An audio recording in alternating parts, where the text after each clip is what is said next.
Your Hashimoto's is being caused by your adrenal dysfunction. Fix that, and then your thyroid has a fighting chance of stabilizing. Hi, I'm Dr. Andy Neville. I've been treating adrenal fatigue and specializing in treating adrenal fatigue for almost 20 years now.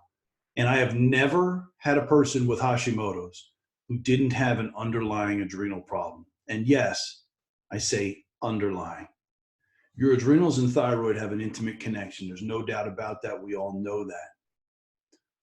But the adrenals go south first. So bear with me. I want to walk you through what we call the pathophysiology of what I believe to be Hashimoto's thyroiditis. It's a stress response issue, right? So the body is in balance physiologically between fight or flight, rest and digest. We're in this constant balance. There's a little sympathetic tone, a little parasympathetic tone. We just constantly balance. With adrenal fatigue, we get stuck in fight or flight too much. And I've got other videos talking about how that happens and why that happens. But when you're stuck in fight or flight too much, yes, you can develop symptoms on this side. Okay, symptoms from the damage of excess cortisol and adrenaline. But you can also develop symptoms on this side. The fact that we're suppressing some of the major parasympathetic organs because we're stuck in a stress response. There are four main organs that we suppress on that side: immune, digestive, reproductive, thyroid.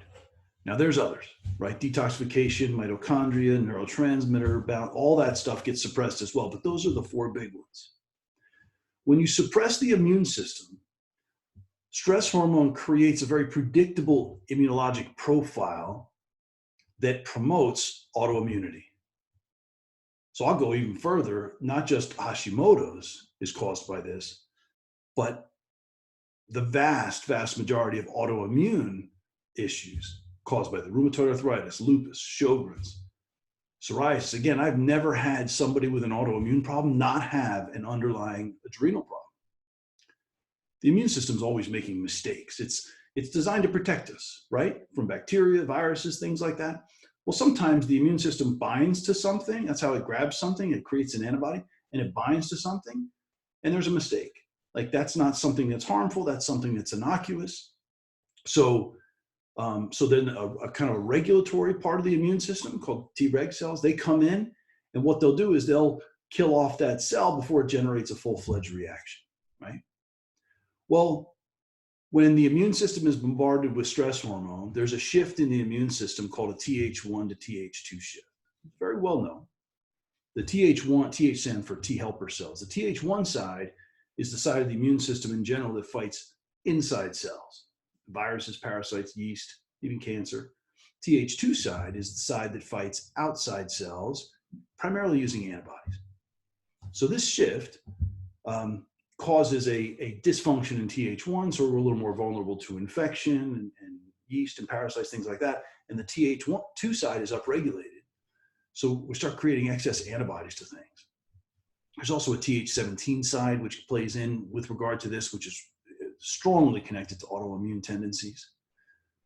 The increased antibody production, the increased Th17 activity, and the decreased Treg side of this, right, that regulatory part of the mechanism, promotes this very unique environment to increase mistakes, miss more of the mistakes, and now you're going to develop allergies to things, whether it's environmental allergies, food allergies, things like that, and maybe even an allergy to your own body tissue. Now, we'll go down to the thyroid as well, right? So we know conventional physiology, excess stress hormone goes to the thyroid and suppresses it at every level it possibly can, right? At the hypothalamic, pituitary, thyroid hormone production, T4 to T3 conversion, everywhere. It's comprehensive and aggressive, that suppression. So my contention is, and eventually I have the research to prove it, is that when you suppress your immune and thyroid together, you're creating this very unique environment that, if the genetics are right, now you're going to develop Hashimoto's. Now, the thing is, the body is suppressing these systems, right? Your body being in a stress response, AKA adrenal fatigue, is causing this suppression. That's what we have to fix. We fix that and get your physiology back to balance. Now your immune system has a fighting chance.